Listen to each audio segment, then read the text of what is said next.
In this session, it is a panel discussion, no PowerPoint presentations. The conversation is to learn about Ayurveda, its history, how its education, practice currently is in this country, and what is the vision and the process moving forward. And we have experts from all fields on the dais. It's a very interesting panel. Please save your questions. We want to make this session interactive and learning for everyone. My first question is for Nilesh ji, who talks about civilizational history. So,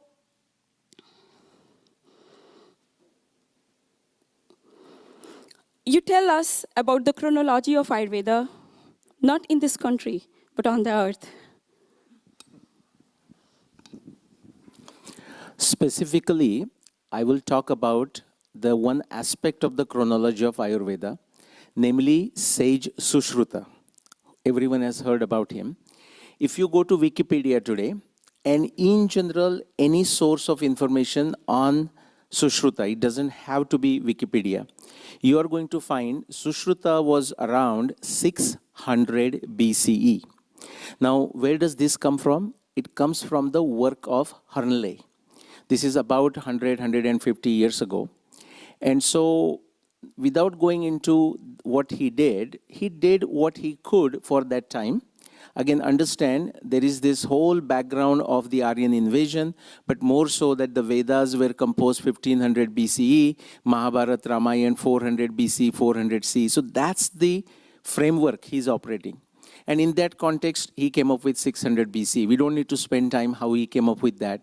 We can show using a simple Vijnana Buddhi, like a scientific acumen, logical reasoning, empirical data, that is definitely wrong. So what is correct? Because you cannot just say something is wrong and not give what is the correct answer. Even today, what the data is available, we cannot say exactly what is the time of Sushruta.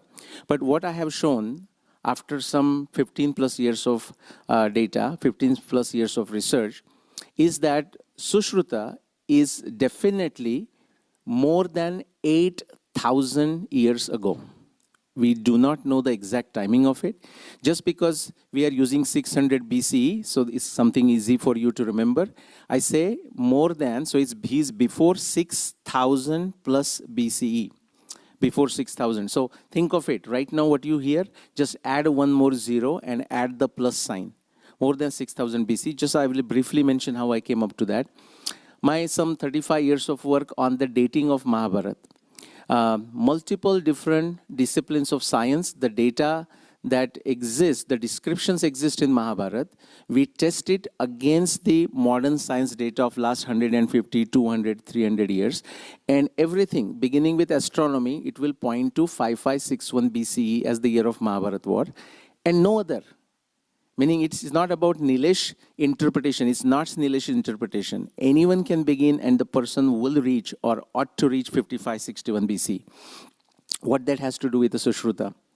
If you start with Sushruta Samvita, just from the internal references of the lunar months and corresponding seasons, we can say that the Sushruta Samvita that we have access to today, it definitely goes back to 4000 BCE. Okay, and possibly up to 5000 BC. So that's first reference. Then let's go to Garuda Puran, because Sushruta talks about WAVES and Sushruta relationship. Okay, so just leave that aside. Garuda Puran talks about the entire entire Ayurvedic lineage, starting with Vishwamitra, Devarata, Madhuchanda, and there are many other names like Atreya and many others you recognize. And in that list in Garuda Puran, you do not get the name of Sushruta, but you get Divodasat Maja. Okay, so that's my second reference. And then come to Mahabharata, which I have already dated 7,500 years ago. It has in Anushasan Parva, again the same lineage. Vishwamitra, Madhuchanda, Devarata, Atreya, and all of them. It has a name of Sushruta in the genealogy, but something more. In the Mahabharata itself, there are many other names post-Sushruta. And what that tells you is at the time of Mahabharata itself, the Sushruta was much ancient to Mahabharata. So the 6000 BCE plus is a conservative estimate. So my question is, why you chose Dhanvantari and not Charak? We have the reference of when you say Dhanvantari, Devodas, Kashi Raj Dhanvantari, and the place has been mentioned as Kashi. So what made you choose Dhanvantari as the oldest and not Charak? Okay, the answer is simple. First thing, as a researcher, we are like beggars, and beggars cannot be choosy, which means we have to go with where the data is available. And that comes also from the Nyaya Darshana principle, which says 4.2.29, Pramana Taschartha Pratipatte. You can talk about something for which the evidence is available, evidence is testable. And just on the point, I will give you the sutra in Nyaya Darshana just next to that, because it's very important to understand it. There are two parts to it. This next sutra says, Pramana Anupapatya Upapattibhyam. The first part, most of us understand. It says, if the evidence doesn't exist, like an absence of evidence or lack of evidence is not useful to prove anything. That we understand. What we don't understand is the absence of evidence can never be used to disprove anything either. And this is a point, frankly, lost on 99% of humanity. So one of the reasons I didn't select that, so Charaka would be nice. People ask me, what is the dating of Charaka? And I said, please, all the Ayurveda community, give me the references that I can use. And because I have not found any until now, that doesn't mean they do not exist. Yes, in some of the history books of Ayurveda, we do find these references, but if they can be verified or not, that remains another point of discussion. I would not go into that in depth. But my next question is to Dr. Candice. Ayurveda is one of Maharishi International University and Ayurveda program here is one of the oldest in this country. Often we see it as being a little like it is said or named as Maharishi Ayurveda. So can you please explain how it is different? What is Maharishi Ayurveda and how it is different from Ayurveda? Thank you. It has a very interesting story and interesting history. And that was back in the early 1980s. There was an article that, a paper that was published that came to Maharishi's attention that said that modern biomedicine, due to unintended harm, was causing a considerable amount of deaths in the United States, that it was the medical system itself was causing a significant number of deaths. And when Maharishi heard this, he said it's time to allow people to take their health and happiness back into their own hands.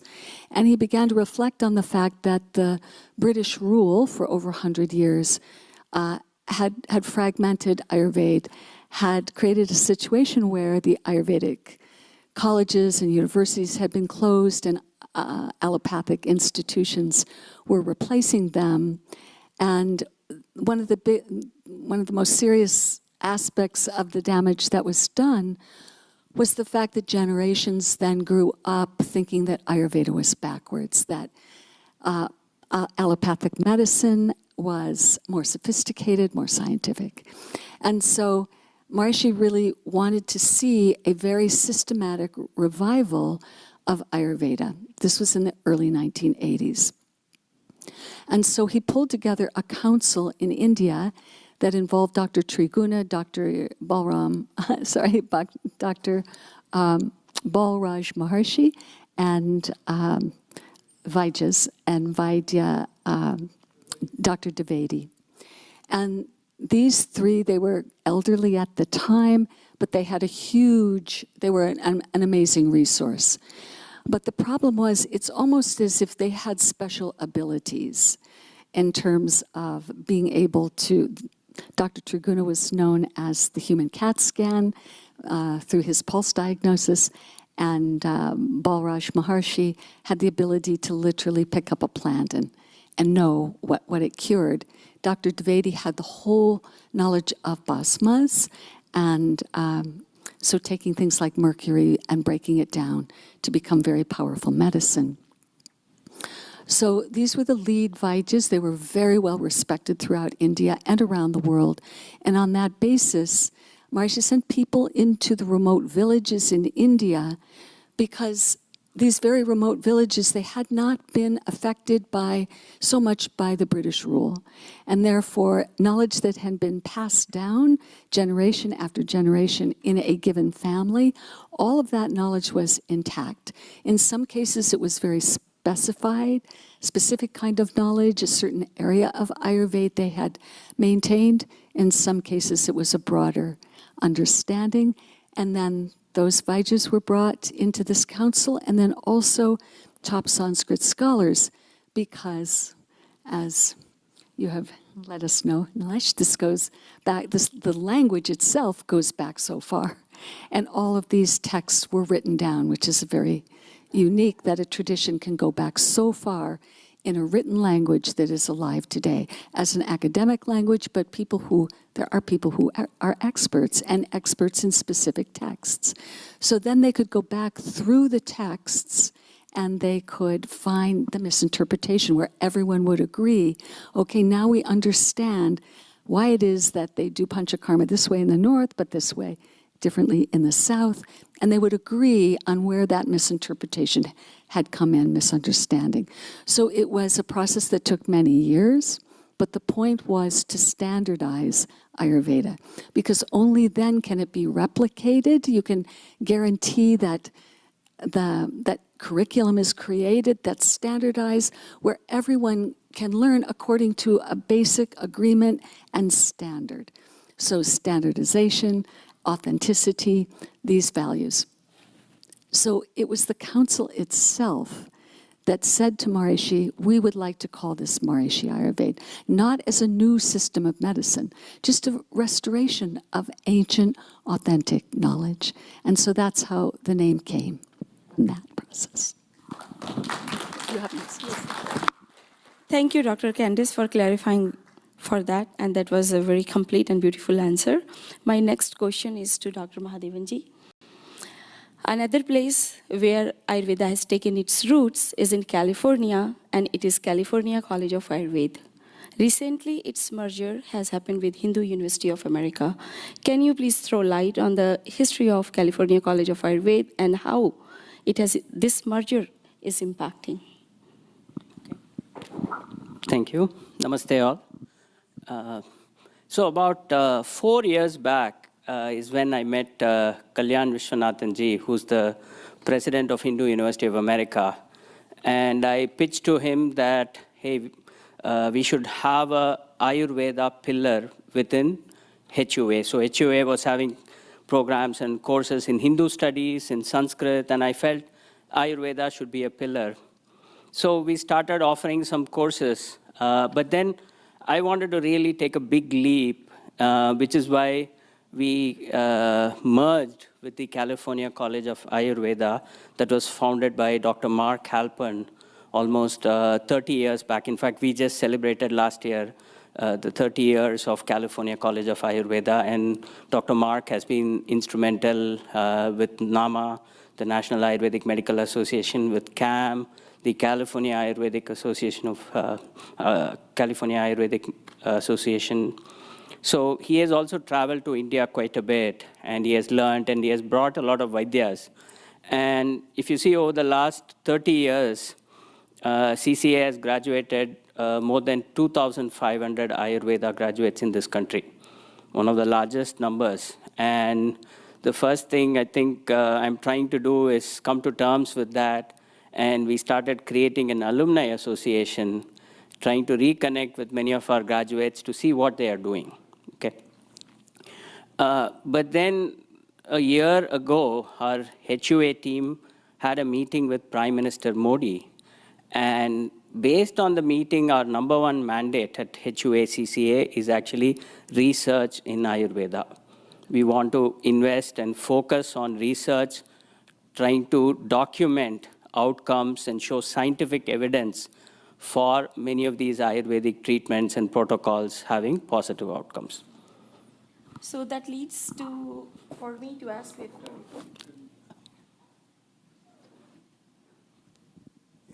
Hello. So that leads to another question. When you are talking about research in Ayurveda, it needs a solid foundation in the students, faculty, or researchers in the Ayurvedic system as its own system, because many of us understand that in research, it needs a paradigm shift for Ayurvedic research. This is one of the reasons Ayurveda is lacking any research backup. Okay. So this goes to my time before I was part of HUA.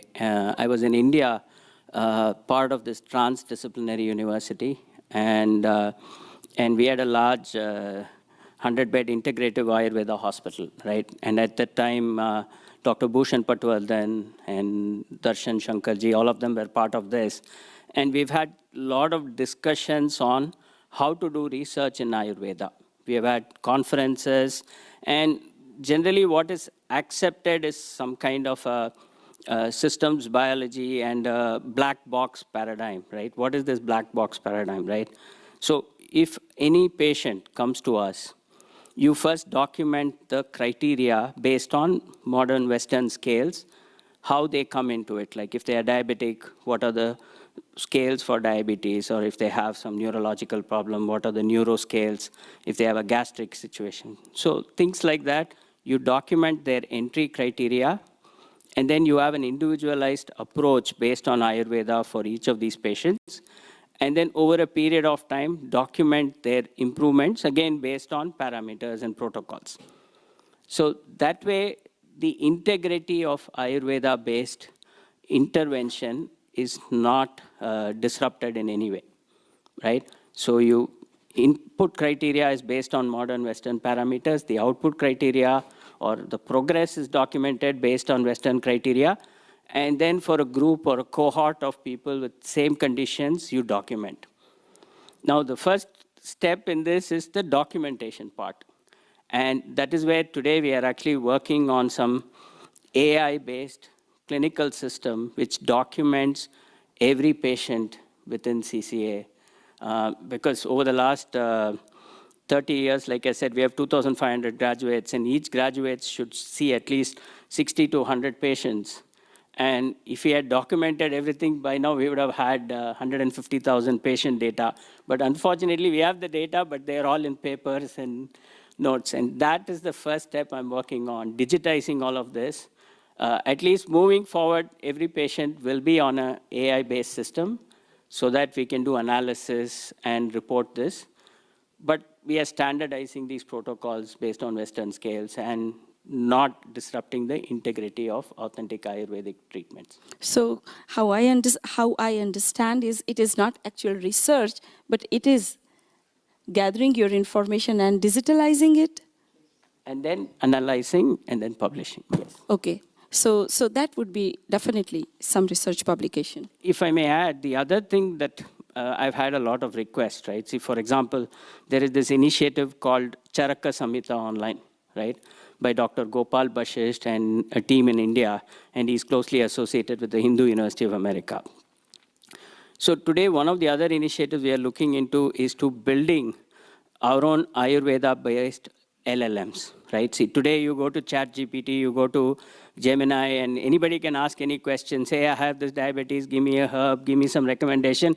They're getting some answers, and they're using it. And it's a very corrupted LLM. If I type 100 times, Ashwagandha is good for diabetes, Ashwagandha is good for diabetes. Tomorrow you search, it will tell you Ashwagandha is good for diabetes. So we want to actually develop our own closed ecosystem based on authentic sources from India. It's a big initiative. It's going to take a lot of time, but this is something we are definitely going to be working on. Well, thank you for sharing that. I will keep our conversation around our topic today. It would be I will keep that for some future discussion. But my next question is for Dr. Sushma Jakula. I would like to congratulate you. You are the incoming president for the NAMA, National Ayurvedic Medical Association, which is actually one of the oldest association in this country. So can you throw some light on its work? And you have a unique vantage point being the president. So looking ahead, how the next few years looking for you? So that's a very good question after he answered, because in future, we have to, can you hear me now? Yeah. Okay. So first, as he was talking about, research is utmost important for Ayurveda to establish in Western countries. So educational institutes should standardize the education. Along with that, they have to introduce, about research, how to guidance on research and standardize the protocols and document, how to document and all, guidance on that. And second would be, when that happens, there will be more research and there will be more evidence for Ayurvedic interventions. That's when Ayurveda can become an integrative medicine instead of an alternate medicine, and work with, other healthcare professionals, like what do you call that? Like an interdisciplinary model for better patient outcomes. So that's one thing. Another thing is, what I would see is, there's a growing awareness of Ayurveda. When I came to this country in 2004, a lot of people didn't know even the word Ayurveda. They could forget about pronouncing or whatever. They never heard about it. But now I see a lot of people, they recognize Ayurveda. It may be because of yoga or, herbal supplements they are taking. But there's a growing awareness, and it will continue to grow because people are leaning more towards holistic care for prevention and also for better management of chronic diseases. There's a rise of chronic diseases. And there's a growing interest in personalized medicine and preventive medicine. So Ayurveda contributes greatly to, those fields.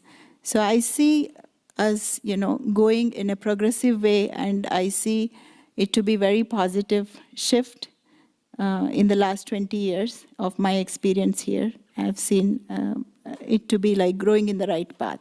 But we need to work a lot to, make sure the educational institutes and, professional organizations, everybody work collaboratively to standardize education and increase the research aspect of it. Thank you, Dr. Sushma. We definitely have come a long way from where people have never heard about the term Ayurveda. I have also experienced this thing. They did not know what this term means, how to say it, forget about understanding how it can be practiced. So we have come a long way. In this conference itself, we have many doctors, medical doctors, family medicine practitioner, dermatologist, psychiatrist. And so my next question is towards Yellowji. You have a unique background, and you are working at the national level for organizing Ayurveda and Vedic advocacy. So can you please tell us what biggest structural or regulatory challenges Ayurveda faces in the USA? Namaste. Couple of corrections. Yes, please. Ayurveda is not the only thing that we are working. It's a global Indian scientists and technocrats forum means there are scientists and technologists who are scattered around the world. The question is, how can we utilize their expertise, talent? 3 specific directions. How it could be useful for the development of New Bharat. And we believe in Vasudhaiva Kutumbakam, right? So what is that we can contribute to our own adopted lands? GST is there in more than 15 countries. And the third focus is this Indian knowledge system. How can we further complement with the indigenous traditional knowledge system? The goal here is that our seers and sages, they have contributed so profoundly and there is no recognition. Okay. So that is the focus of GST in short. Now, Vandanaji made me handicap by saying 2 things. One is you cannot use you cannot use PowerPoint. So to make the point very powerfully. So Second thing is, I am not an Ayurveda doctor. I am not an allopathy doctor. I am just a PhD in physical chemistry. And I have been posed with this regulatory related question. So, like any scientist, you do research. And I also did some research. So instead of putting it in the point, I put it in my cell phone. I'll be cheating while giving the answer. In other words, I'll take a look at this and try to make it. See, I think from a fundamental point of view, Ayurveda is a trust-based, isn't it? It is between the doctor and the rogi and the nature, Vaidya, rogi, and this thing, Desha Kala, whatever you call. The second is this, let me use the word allopathy or the FDA. It is based upon the regulations, isn't it? So how can you bring something that is trust-based into regulation-based? For example, what you said, absence of evidence is not, what is that? Well, I didn't say that, but absence of evidence is not evidence of absence. Evidence of absence, okay, something like that. See, our seers and sages, whatever they have contributed in Ayurveda, they never look for the name or the fame or the finances, isn't it? Their whole goal is to make the world better for people to live happily and healthily and just take care of being well, not about becoming a disease. And that's why the food is, as a medicine, is a principle that they use, right? Now comes the question, where did this twist of trust change it into so-called the funds or the dollars? It is, many of you know about the Flexner's report, right? I think you should go and take a look at it. It is a project funded by Carnegie and Rockefeller. The Flexner, this guy went around the country in carriages on the road, in the train and whatnot. And he accumulated the data and found out that there are few things that can be kind of regulated. And Carnegie as well as Rockefeller, they poured millions of dollars at that time to academic institutions, the research institutions to convert the patient diagnosis into number system. What about your heart rate? What about your diabetes? What about your cholesterol? Everything become number centered, isn't it? There is no personalized related. Then food is itself is a medicine. That is how Ayurveda preaches all the time. If you don't know how to eat the food, no medicine can help. And if you know the food, how to eat, then no medicine is required. So we have to struggle in these boundaries. So what it has led is, this is where my notes comes into the handy. So Ayurveda's struggle in this country simply because of this mismatched expectations from Ayurveda, somebody to give us a blessing from the regulation related, is not going to happen. So what is that we need to do? We need to think a little bit closely. And we also need to think about collaborative at different levels. We also need to think about working in 4 different categories. The one is Ayurveda should have its own narrative. Ayurveda should have its own narrative. The treatment is by the Ayurveda, not like alternate or traditional medicine, something like that. No, that is number one. Second one is, we have to have somebody to rebuttal the content that is coming from the allopathy.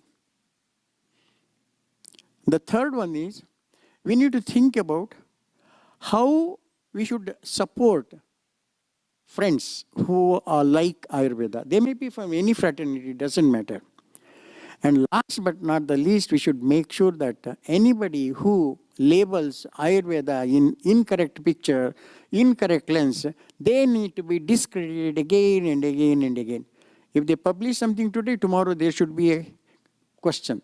If they publish one more thing, refer the first article and refer third publication, refer previous articles and keep on discrediting.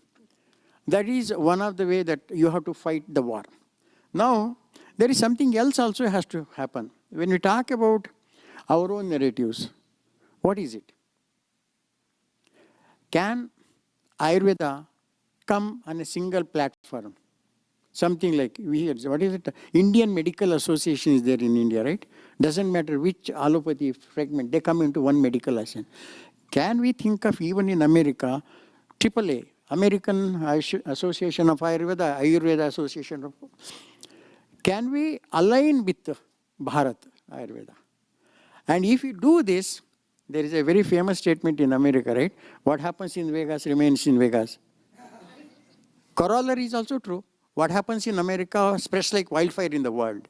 So can we be the instrumental in causing this, not wildfire, controlled fire of Ayurveda knowledge getting into everybody? Because Ayurveda designed and for the individuals at the customized treatment, what you said, personalized treatment, something like that.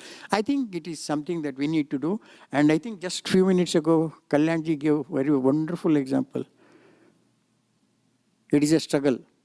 500 years of struggle led to construction of the Ayodhya Ram Mandir. We can also do, it may not take 500 years, simply because we are working with the social media and art, AI, so it should be much sooner and much faster.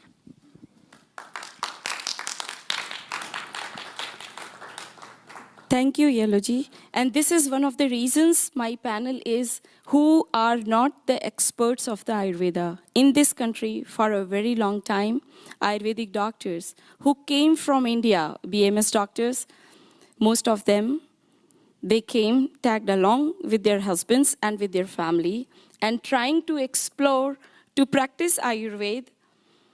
They were not having the background or training how to, but they were trying to explore the path. I would want all of you to give a big applause that with that in our hand, we have come here. They were not trained for that. I am an Ayurvedic doctor. I am not a policy maker, but we have come this far. But to make progress fast in this era of AI, like Yeloji is saying, or learning from the history, do we want to wait for another 500 years as we waited for our temple? No. The time is now.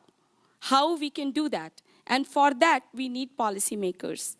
We need people from other fields of expertise to come together for the better interest of Ayurveda, and how I think is for the better interest of humanity. In this conference itself, we have realized modern medicine has its own limitation. Ayurveda cannot be an alternative or reintegrated. Ayurveda has the power to stand on its own. And this panel is not like I'm going to ask questions from my panelists. I have set the expectations in the beginning when I started. It is an interactive session, and experts are in the audience. Their comments, their suggestions, and inputs are important. So I have two people here who want to add. So I will go to the first person who has raised the hand first, and I will come to you. Please be mindful of the time and respectful of this panel. And frame your questions. It's not a question. It was said that we should use AI.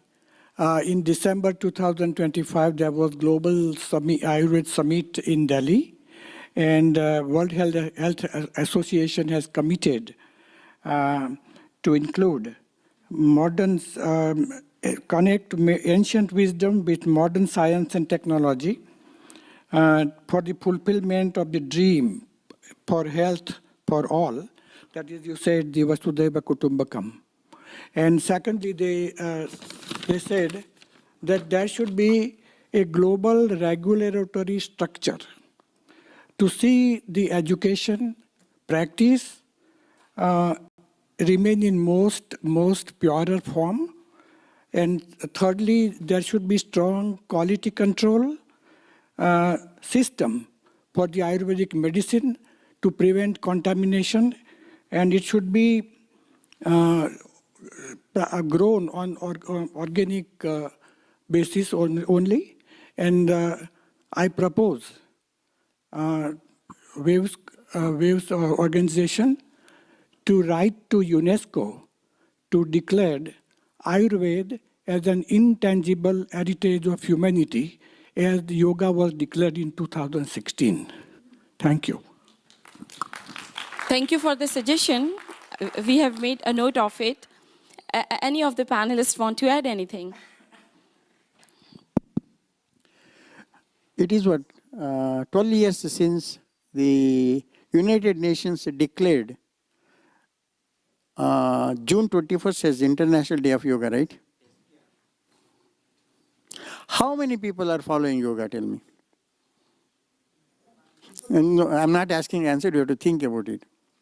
Every year since 2008, United Nations is declaring International Year of some or the other food items, maybe potato, maybe rice, maybe quinoa. And they also talk about, what is that? Hunger-free world. Where are we? So the point here is very simple. I don't think the statements and the slogans that United Nations can make, is it really reaching the ground or not? We need to analyze, we need to take a stock of it. If you feel that there is merit, we think of that one. But unfortunately, today it is not like that. Tomorrow I cannot forecast. So we need to be cognizant about this fact that should we go there? Other word, which in Sanskrit there is a shloka, I don't remember the full. Balahinon ko nahi puchata, Hindi. Balawanon ko vishwa pujata. I think you have to show it by action, show that it works, then people will follow. Hello. Thank you, Yeluji. Yes. Thank you. I just want to say that it was, I think, 10 years ago. Balram Singh is here. No. So I asked Balram Singh, I wanted to go to Harvard because he's in Boston, and I want him to set up interviews with people who I thought were plagiarizing TM. To be honest, you know the people I'm talking about. The very famous case of somebody at Harvard made a big career. He called it the relaxation response, trademarked it, got all kinds of patents, and various other people at Harvard doing all this stuff. So he set up meetings, and he said, you know, there's also a lot of work going on in AYURVED'S. I said, great, I want to interview those also. So I didn't go in saying that I'm going to expose you, but that's what I wanted to do. I just wanted to interview them. So I spent 3 days. I took a camera crew, 4 people in my camera crew, and we interviewed a whole lot of people at Mass General Hospital and Harvard. And it was absolutely amazing what kind of research they are doing. This was 10 years ago. So they were researching epigenetics, the effect of meditation, vegetarianism, all kind of Ayurvedic treatments for different kinds of patients, because the data is, there's so many zillions of permutations, you can't do it any other way except AI. So they were feeding this with a very large population in the Massachusetts area in a very scientific way, the different treatments and the effect on epigenetics, and coming out with personalized medicine for these people 10 years ago, and patenting all this. Now, I wrote about it at that time, and nobody in the Ayurvedic sort of Ayush and all seemed interested at all in this. So this many years have gone by, and we are talking about, and this is not use of AI for LLM to educate people. This is for actual research and new diagnostics and new treatment plans. Is such cutting-edge research being done in anywhere, to your knowledge? Are we advancing Ayurveda, or are we simply just teaching it as a frozen system of the past? Thank you. Thank you, sir. Yes, Dr. Candice, you would want to add some comments? What did you say? That is. Thank you, Rajiv. Yes, there's a lot of research that's going on at MIU. It continues. I want to also just come back to the comment on Maharishi Ayurveda, because you brought out something so important in your comment, and that is the reason that council wanted that name, because there were 2 things that were brought back in that were very unique at the time that Ayurveda was being practiced at that time, and that is this acknowledgement of Pragya Parad as the ultimate source of imbalance, which is the mistake of the intellect in identifying with the ever-changing aspects of one's own identity, and acknowledging and experiencing directly that unbounded reality of the self that we've heard about many times. And this was formulated, or the technique for this is what Maharishi had brought out first and foremost, because it is the essence of all the Vedic texts.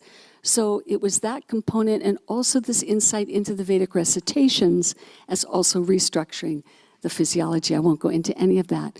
But so that's where the research first started as the foundation of Ayurveda, the most fundamental level of Ayurveda, and also the goal, you could say, of all Ayurvedic practices, and the basis for making all the other Ayurvedic recommendations truly effective. So the research continues, and in terms of where are we doing the research? Dr. Sharma at Ohio State University did some of the first research on the Ayurvedic formulas. I believe it was Amrit Kailash was his first research. But the product research continues, but also in terms of Panchakarma. And this now is also an aspect of Ayurveda that's becoming more well-known. People are becoming familiar with this, this series of treatments, therapies that are the treatment therapies there very prominent in the body of Ayurveda. So that's very exciting because we're getting a lot of attention in this particular area of Ayurveda because suddenly everybody's concerned about environmental toxins. So 20 years ago, we did a study that showed that Panchakarma can pull out 50% of the body burden of fat-soluble toxins, which have long half-lives and very difficult to remove, and they're very reactive in the body, so they're a problem. And what we showed was 5 days of Panchakarma would remove 50% of the body burden of toxins. So this was stunning, but it got no traction because 20 years ago, it was not an issue that was being considered as a major contributor to the decline of the health of America. Now you see it everywhere. Everyone's concerned not only about the PCBs, but about the new PFAS chemicals that are referred to as the forever chemicals. So because of this current interest, I sent the study that we had done 20 years ago to Mayo Clinic, and I got a call back the next day. So it's like, okay, a lot of people are saying that they can get rid of these things, but nobody has this kind of published, that study 20 years ago was a published study, and now they want to see PFAS are slightly different. They're not quite as fat soluble, but there are many aspects of Panchakarma that are activating those mechanisms that biomedicine has identified as possible ways of removing them. So there's a lot of research that we can start doing, I think, in Ayurveda in many different aspects. And one of the other things that the doctor there that I'm dealing with, who's a department head at Mayo, I asked about this problem of research where there are many aspects coming in to create that personalized medicine. And he acknowledged that there is a recognition now in modern medicine that traditional medicine systems are holistic.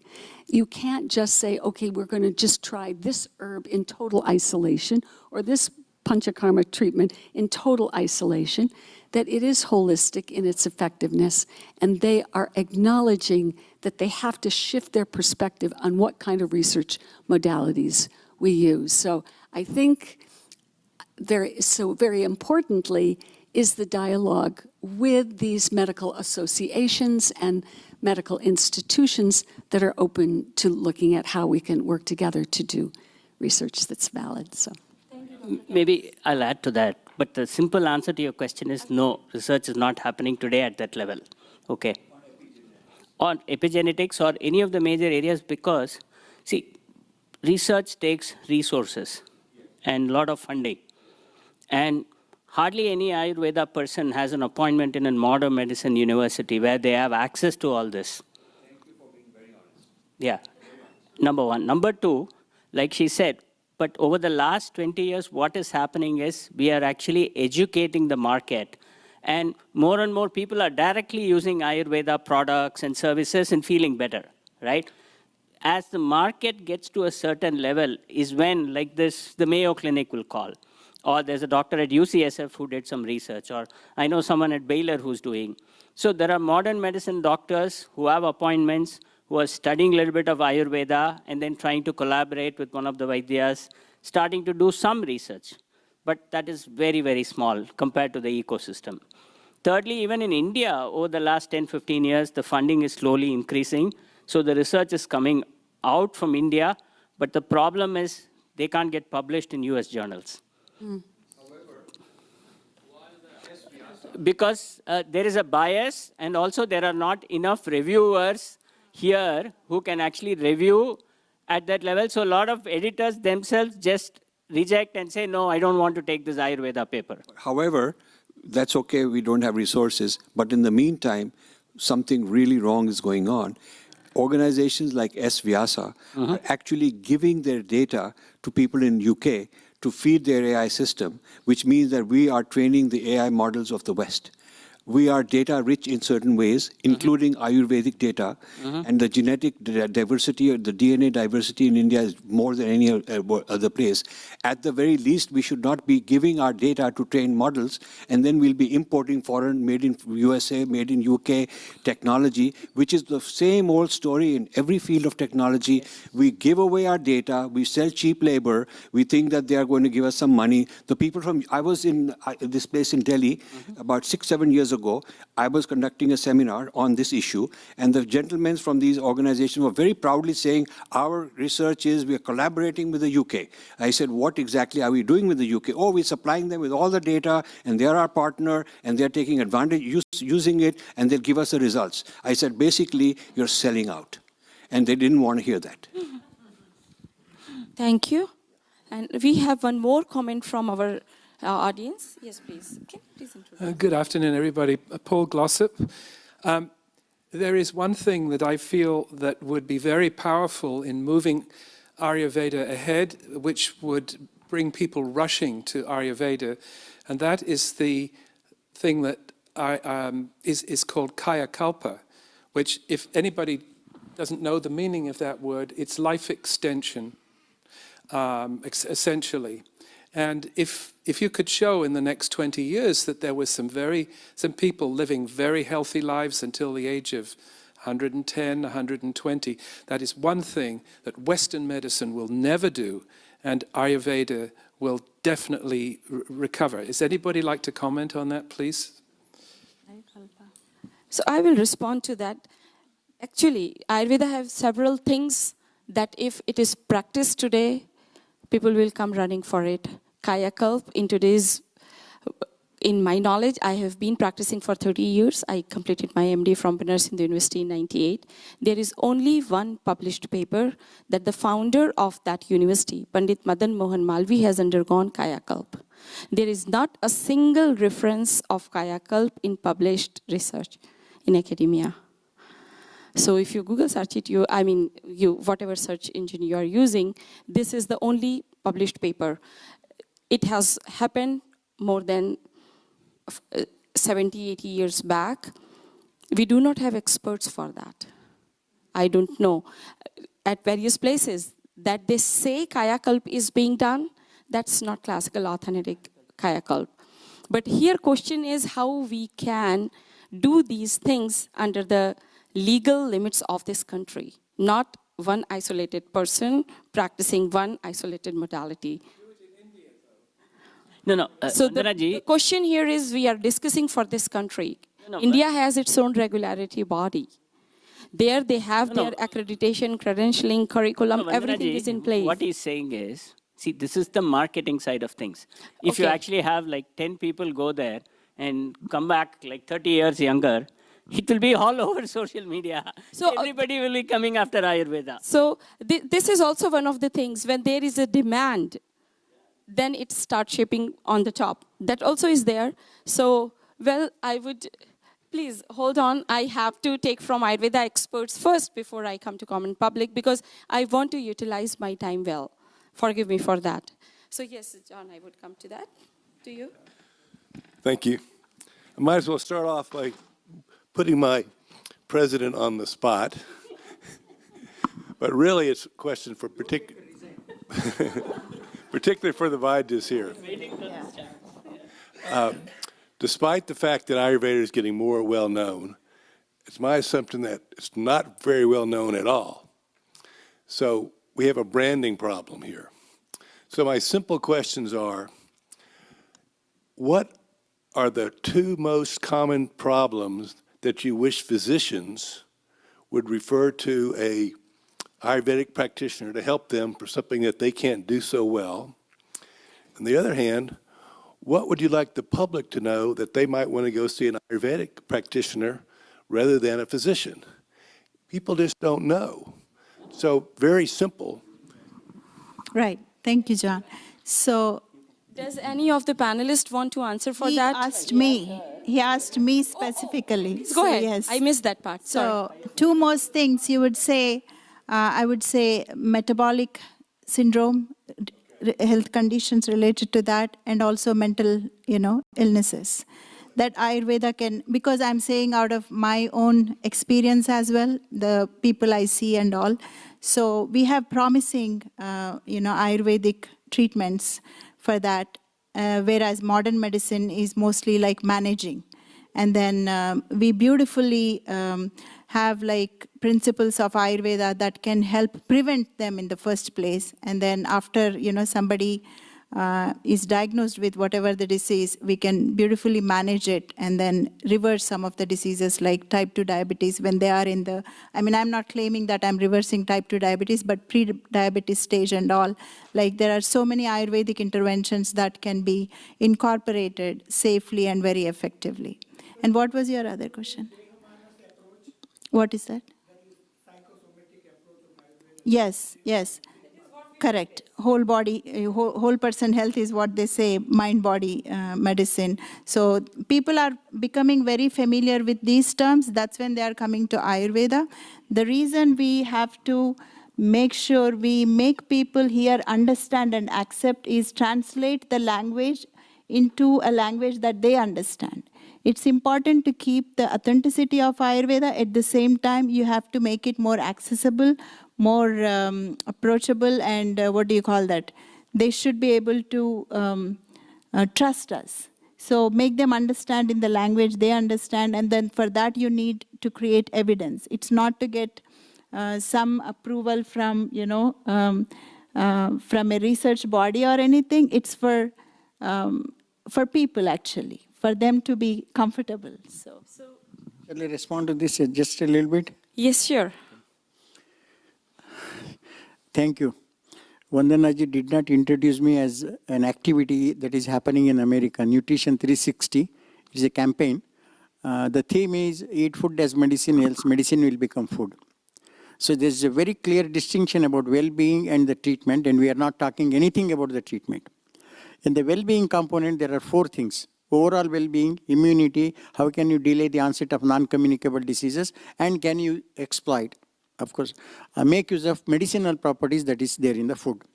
So increasing the awareness is all about this thing. This Nutrition 360 campaign that is going on since last September, all the Ayurveda organizations are partners. And today we are teaching a course in Hindu University. Today morning we had the 3rd class, that's why 3rd session, not the 3rd class.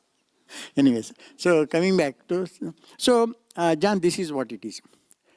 What is that you can do so that individuals will seek the benefit, they will become the campaigners for Ayurveda. And that is what is all about this, food is medicine.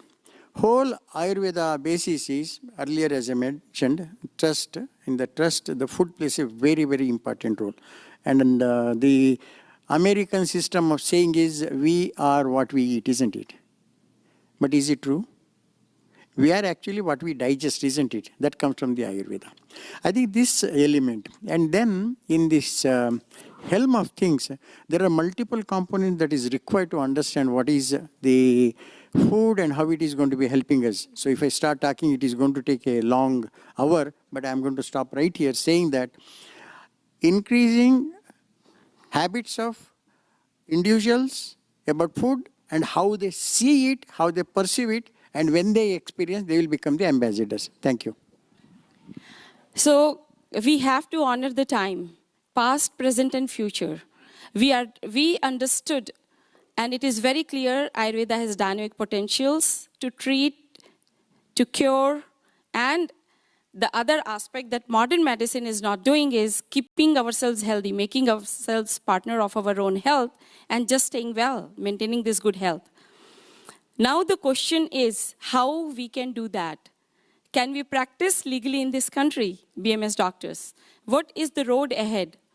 So yes, Dr. Richa. I just, thank you, Dr. Vandana. I just wanted to make a comment on what I've heard so far, and this was specifically for to answer Rajivji's question. See, there is Ayurveda. First of all, we need to understand that Ayurveda is a system of medicine. Okay, so if there is a system of medicine, there has to be a multimodal approach to Ayurveda in the United States. I'm going to speak for the United States. I live here, I practice here, I've been here for 24, 25 years.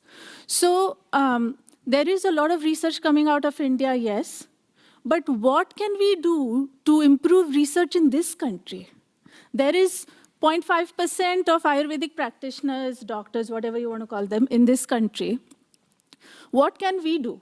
You know, we don't have funding. We are not in major institutions in the United States. Most of us are not. Some of us are. Education, you know, there has to be a certain level of Ayurvedic education to even do research and understand research. So all these things have to be addressed. And the least we can do right now is improve our educational standards over time, which we have over time, over the past 20 years. Second, we can improve research. If we can't go into institutions right now, maybe in 10, 20 years, we will. But until then, we can create a repository of research. Every Ayurvedic practitioner should write case reports. They should create a repository of research, so over time, we have that research available in the United States. And then lastly, policy, you know. So ultimately, everything will get more, when licensing happens, that's when you'll get more importance. Ayurveda will get more importance. Thank you, Dr. Richa. And we both are aware that how many of BMS doctors are practicing here. And how many, even forget about research paper, how many case studies have been published? We have to do that. When you have been practicing in this country for 24 years or 20 plus years, who will start this? So here is the question. Yes, please go ahead. Press it again. Man, you know how to manage people, not microphone. Hello? No? So, see, to answer your question, right, see, so many practitioners are there, they're practicing. I think this is where we need all these systems and AI and so on to help you, because we need to start with practice-based evidence. You continue to practice, all the Vaidyas here, continue to practice, but every patient that you see has to be documented, right? So even in India, we went through this about 10, 15 years back. The first step was, let's start doing first practice-based evidence. Let's not look at research studies and so on. You keep doing your practice, but while the practice is doing, documentation happens and the data is being collected, for which I think there has to be systems and AI can help that. You need to have your own electronic medical records, document every patient coming in. You're all seeing hundreds of patients in a month, and then use that data. That's the first step to actually address your question. I just want to make one comment. I will come to, okay. I agree. I've been doing clinical research for 35 plus years. So I've done close to 300 clinical trials. That's not the way research is done, with all due respect. So you have to have a protocol. It has to be approved by an IRB. That's the way you do research in this country. Otherwise, nothing is going to go anywhere. Okay? So what I will recommend, you partner with research physicians like myself who has deep interest in Vedic knowledge system. This is what I live and I breathe every day. Oh, sorry. This is what I live and breathe every day. You know, I have research patients in my clinic every day. So please, you have to partner with the right people. You cannot really have a physician or any Ayurvedic physician say, hey, you can start research. It's not that simple. I just want to make a comment on. I would love to work with either HUA or MIU if you want to work with me, and we can get some things published. Thank you, Rakeshji. Yes, I would may I give make the chance to our experts on the panel. Hello. Yes, Dr. Candice, please go ahead. It's a good point. I mean, I think we have to face the fact that working with medical doctors, I gave my whole paper in this thing about the danger of integrative medicine with biomedicine because of the absolute contradiction in paradigms upon which these systems sit. However, from a very practical point of view, I think we need to work with medical doctors because, and that's what the fellowship program at MIU was recognizing, that we need accredited fellowship programs where the doctors, medical professionals can come in, get educated about Ayurveda, understand, have the education to appreciate why this is such an important approach to treating their patients, and then bring an Ayurvedic Vaidya into their practice to work with them because the medical license now covers what they're doing. And so we want to move quickly. You need the people with the license where you can actually practice medicine to be interacting and hiring our Vaidyas to work with them. Go for it. So to respond to that, my ordinary primary care doctor in Princeton, no big researcher or anything, told me at the recent visit, do you mind if I turn on my AI system and it's listening and it'll do a summary? I said, fantastic. And so in a conversation, asking me questions, this one does speech recognition, voice recognition, knows all my background, knows all my test results. This system is summarizing like a very intelligent person. And so later on, I said, what is the purpose of doing all this besides giving me a very nice summary? And what this doctor said is, this is part of an AI research project, and doctors like us are recruited to do this so that it feeds the AI learning system. We're training the AI in this way. I also have a neurologist friend who's an expert in reading MRIs, very sophisticated, and he's doing the same thing. He has these goggles. When he's looking, it knows what he's seeing, how his eyes are moving, what his diagnosis is. He speaks his results, what he sees, and he's training the AI to replace his job. So this is very interesting. And there are tailors in India who've got these cameras, so that when they're doing tailoring, with the spatial recognition, it's teaching the machine, the robot, how to do tailoring. And so this is actually research is going on like this. This is a new system of research. So what this gentleman said, I think, is correct. No, sorry. Actually, you cannot do research like that because, we have very strict rules about protection of research subjects. What he's doing, he's just training AI to improve his efficiency and data collection. If we send that to any journal, they will throw it in the garbage because you have to show that you have a protocol, you have to show that you had a very solid process for informed consent. No publication will publish that at all. So, you cannot do research like that. See, Rakeshji, this is the new paradigm because, see, imagine a field like Ayurveda, hardly any data exists, okay?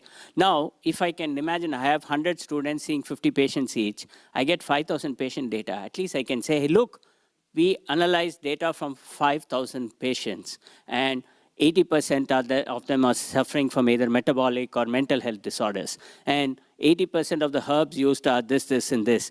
These were the treatments. See, that is an observational retrospective study which can actually be published, and I'm reviewers in several journals, and such papers are being accepted.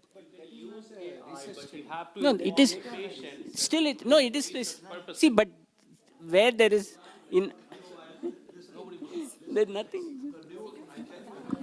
The new research is being done by the Googles and the Anthropics of the world, and they are not following the FDA, they are not following the rules, and they are coming up with new treatments. The law will change with the results when the results are very good.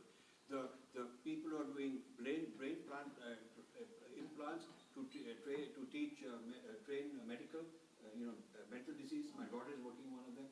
They are ahead of the conventional medicine.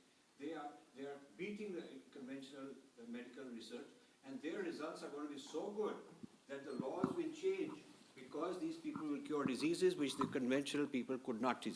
So the results. Yeah. This is the results of the new technology. I'm telling you, Google will become one of the big telemedicine companies in the world, beat many of the others. So will Anthropic, so will many of these people. They will take over the medical industry. And the medical industry, with its old ways of research and clinical and this, that, will be beaten by this. So there is a whole leapfrogging going on that you have to also understand. Yeah. See, Rakesh ji. Thank you. So, No. I would like to hear from her on your opinion or new addition she has. This discussion is going on about research, but I want to, regarding research, but I want to draw your attention to another aspect of research. When we say research in Ayurveda, the diagnosis and the way you look at the patient is completely different. And it is absolutely important to collaborate with the allopathic doctors. At this stage, we cannot even tell our patient, prescribe, even if we use our letterhead, authentic letterhead, and tell the patient, do these results, lab results only, CBC, no one is going to accept it. As Ayurvedic doctors, we cannot prescribe. We have to collaborate with allopathic doctors for that, before treatment and after treatment. But if you remember from any postgraduate thesis, you have to gather the pre and post treatment intervention data. So for that, typically you cannot only rely on objective data, which is the allopathic data. Even allopathy uses, for pain, it is still subjective. You have to put a number from 1 to 10. So there are, especially symptoms have to be quantified with, they are the subjective data. Objective data is a must. And what is the plus point of Ayurveda, where allopathic tests, if for example, I'll just give one example. There are two patients with RA positive. RA positive factor, the same treatment, allopathic treatment, because the report is the same, if same treatment is given as per allopathy, it is not necessary that the results will be the same. There will be disparities. This is the strong point of Ayurveda. As per Ayurveda, if you take the case of both patients, as per symptoms, the diagnosis of one patient with RA positive will be Amvat, of the other patient will be Vatarakta. And the symptoms are different and the treatment will change. The principle of treatment as per Ayurveda will change. The herbs, the actual things that you use to treat will change. So while doing research, and I'm suggesting this to HUA, and I have made this point, another exactly opposite case, two different patients, one has CRP positive, another has RA positive. As per Ayurveda, both patients are Vatarakta. So tests are different. Let me finish, because this is very important. So, no, this is a totally different point, because when we think of research, we are only personalized in its approach, cannot and research has to, it has no another point regarding research only. So Ayurvedic perspective has to be applied. Otherwise, what the danger next, what I want to tell is, about 4 years ago, I was approached just socially at a temple by an Indian doctor who shifted from somewhere near Chicago. Wait. Out of time, please. Okay, so that person was into research, gene mutation research in pediatric cancer. So this person asked me, we are looking for, because there is so much fad of Ayurveda, we are looking for herbal medicine. What do you use in cancer? Direct question, what do you use in cancer? And it acts on gene mutation. So there can be so many drugs. But he wanted to get one drug. So I can tell him 10 different drugs. He can use it for their experiments and then identify whichever suits them. And then the research does not get credit to Ayurveda. That research will not get credit to Ayurveda. And also, when cancer treatment, one drug given to all cancer patients because it is acting. Gupta, we got the point. No. Last point. Please listen. So another thing is. You will get another chance. Okay. Thank you. Last sentence. 1 minute. I'm completing my point. No, because there are so many aspects to research, and if we are in going in the wrong direction in research, it is going to be so dangerous that the credit to Ayurveda will be lost. Also, there are going to be disparities. We will never let that happen. That's why we are having this discussion. Thank you so much.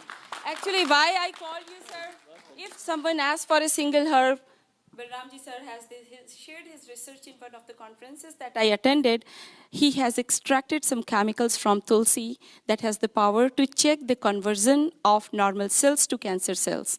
And he also mentioned that cancer cells can be reversed back to normal cell.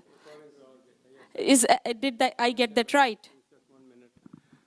Yeah, so I mean, it doesn't prevent, I don't know that, but we have done experiments in which 4 compounds from tulsi, they were, when we treated neuronal cancer cells, they were turned back into normal cells. There is this, in the field of research, these people are trying to see this happen. But something that we did, it happened. So that's one point. The second point is, what we found is that these 4 compounds, they cooperate with each other. So whatever you, huh? In vitro. We said we took the cell line, primary cell line. So did you publish it? No result. Huh? What was that? Excuse me? In vitro, did you convert it in vivo? No, not yet. You know, I mean, I hope that we had magic. We could do that. But the point is that the paper has been written. It's now being communicated because we submitted this paper to somebody. It's like amazing results. They don't want to accept it. So we are revising it. So we need to get, at least we are doing it with primary cell culture. We are not doing molecular research. But after molecular research, we will, once we have this primary cell culture, we'll do in the models, in the cancer models. Thank you, sir. So here we are trapped in a chicken and egg condition. You know, we are legally, we cannot practice Ayurveda in this country. We may talk big, we may show results, but we have to practice within the legal frame of this country. When medical doctors are taught Ayurveda, all of a sudden, their perspective will not change. They are trained to treat symptoms. It is a lifetime of thing. They would not understand immediately. They do. Yes, that's very good. But since the data is going into AI field, even common people would know what herbs to use for what conditions. So again, if any of our experts want to make any comment, a quick comment. Thank you. Because I am told that from 5 to 6, here we go for PM, and this is our introduction hours. Just one comment quickly on this. Yes, we all want to make one comment. It's just a matter that I just want to say that it's really remarkable. First of all, yes, when people come to learn about Ayurveda, clearly there's a receptivity to it. So you're not just imposing on someone who isn't interested some information. But when that process happens, they go through a transformation. Because yes, they actually go through a very big adjustment period because that training is so deep that's based on a very different paradigm. It's a very big transition, but it's very powerful and it happens. And so then you have people with licenses who understand how credible this is, and they're willing to work with us and create the space for our Ayurvedic trained Vaidya's who have the knowledge, they own it so deeply, to take the whole thing farther in the context of working with a medical doctor. So even though there are dangers in this, even though there are challenges in this, it's a step we have to look at because it will open doors for things to move more quickly. Done. Finished. Thank you so much. Actually, one thing I want to add to what... So in fact, just like what Candace is saying, in fact, even at CCA, we have a program for doctors, and doctors are learning Ayurveda. We are actually doing exactly the same thing. We are training modern medicine doctors also in Ayurveda so that they can, instead of doing Ayurveda themselves, we are hoping they will actually hire one of our graduates and make their practice integrative to do research, right? See, the reason for learning could be they can apply themselves. But I think we want them to learn the basics of Ayurveda, but actually work with a person who's trained in Ayurveda to work on integrating this in their practice. Thank you. So I've been here for the past 6 years working with MIU as assistant professor, and I have seen a big shift of paradigm. And also, I have also been witnessing the quality of following Ayurveda in MIU and in the community at a much cleaner and much quality level. Work is being done, and people are following Panchakarma. People are actually getting their Kaya Kalpa based on inner self, based on self-referral, not only about diet, not only about what they put into their body, but actually how they enliven themselves from within. So based on that, I could choose my PhD to be done in India, but I chose it to be done here, and I actually did it's kind of a positive thing that I want to bring up, that yes, I did my study on type 2 diabetes, and I'm just in the process of finishing my PhD. But what I want to say here is I actually had an alignment and an alliance with the family health centers in North Carolina. So we had to go through all the malpractice insurance coverage and clearance and everything. So the main thing what I want to emphasize here is it's not only about randomized control trials that we have to do. We also have to see, because Ayurveda is still foreign in this country. And if we are wanting to train them with Sanskrit shlokas, they would never understand just Sanskrit. We have to tell them in their own language. And my study is a feasibility study, and I think we have to understand the aspect that how any kind of intervention is feasible in this country. We have to do that first in different areas, open up those channels, earn the trust of those people, that population, those doctors, and then we can have much more bigger trials. We have a big paradigm, we have a big, sea of opportunities along the way. It's just that how we have to go step by step rather than just putting ourselves or coercing ourselves and our science onto the world who has never seen and understood Ayurveda from the way how we perceive it. So we just have to understand the legalities and also the quality of how they are delivering, and then we have to just merge them by making sure that, yes, they understand us first, and then we deliver, and we have that kind of alliance together. That's all. Thank you. Thank you, Dr. Amandeep. Shreya. Yes, please. You're welcome. Namaste. First of all, I've been having an exciting time so far. There's been so much talking going on that it's kind of revitalized my mind. I have a question on a slightly different topic based on this discussion, and I think Ruchaji touched upon it a bit as well. The current state of Ayurvedic education in India, to my knowledge, is that the people who study BAMS, right, most of them don't want to go and study BAMS. Most of them, scored low in a competitive exam, right? They were ranked really low, and they go there. And what ends up happening is, I have, some people who studied in Ayurvedic Gurukula who went through, all the Shastras with their pramanas and everything. And, they give the effort to go through, the NEET exam in India, and they score well, and then when they go to these colleges, they neither receive proper education with Ayurveda, neither do they receive proper education with actual biology or medicine, right? Two questions with this. One, how does this affect, the current, like a lot of the people here, especially on this dais, are people who have studied BAMS, right? How does this affect the, the quality of people who are coming to the US or in India? And two, what are we doing to change this if this is a problem? So I would go ahead. Is this working? Yes. Yeah. Okay. So it's true that some people, they want to pursue like modern medicine and they didn't get, and then go to BAMS. But it's not true that they don't get a full training in BAMS, Ayurveda or modern medicine. We study both, because when somebody comes to us, in Ayurvedic medicine practice were completely different in India. They treat you as a doctor. They come with their, reports, blood work, and then, imaging and all that. So you need to be able to read it and then, understand. So that's the reason we get trained in both Ayurveda and modern medicine. So your question was about like, how do... No, like two parts, right? One part is this a problem? If so, how does this affect the current state of people who have done BAMs, who are pursuing Ayurvedic medication in the US or in India?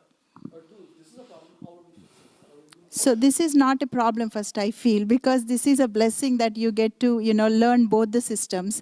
And especially when you come to this country, countries like this, you can actually translate your language into, modern medicine and communicate with healthcare professionals or researchers. And even if you want to do your own research, you'll have more, understanding of, what to do and, how to go about it. So hopefully I answered your question. Namita has a... Yes, please. I am Namita Pathak. I'm a BMS, MD, and a Vaidya scientist. I came here to the United States with the hope of doing research and furthering the work that I have done back home, which was interdisciplinary. And I found legal roadblocks. I want to ask the question about the assumption that research is what will help us percolate, promote Ayurveda or Ayurvedya in the United States. Because if we think that research will help us get it into the licensed fold, look at yoga. Yoga has so many studies in the Western context. It has excellent data, but it is not in the licensed frame. So are we mixing two things? And what is our real goal? How do we converge for collaboration where all of our strengths can really be aligned to go towards the goal? So how do we define the problem and create a unified strategy to pool in the resources that we have? So here we are talking about so many things. Is it research? Is it education? Your question is very genuine. Quickly about yoga part, very quickly. So most of you perhaps don't know that TM is actually approved by American Heart Association, okay?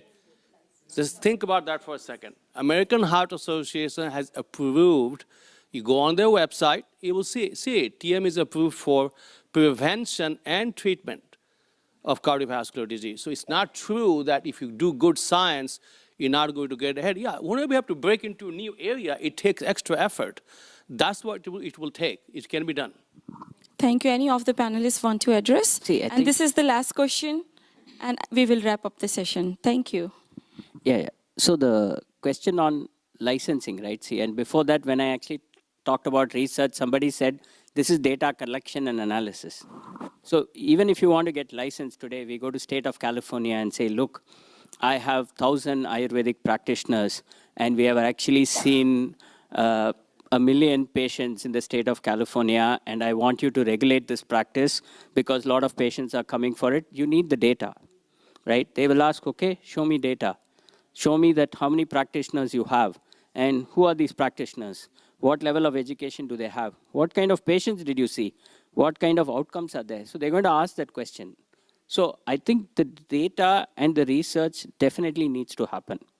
Okay, number one. Number two, just like, he talked about the Flexner report. I don't know if many of you know about it. It really kind of shut down a lot of modalities, okay? But then again in 1993, there was another report by Eisenberg, okay, where he found out that almost 35% of America was actually using some kind of complementary or alternative medicine, and they were spending like some $20 billion or something out of pocket.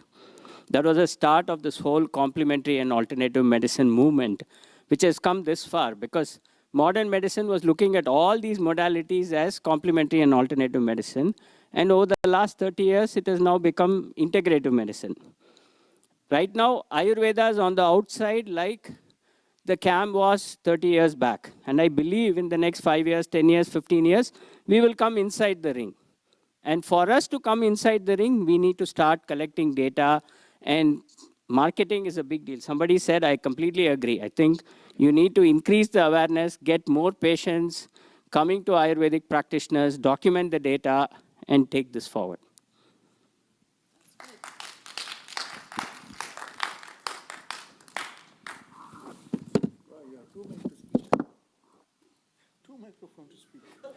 Oh, I would wrap up even before that. Thank you very much, everyone.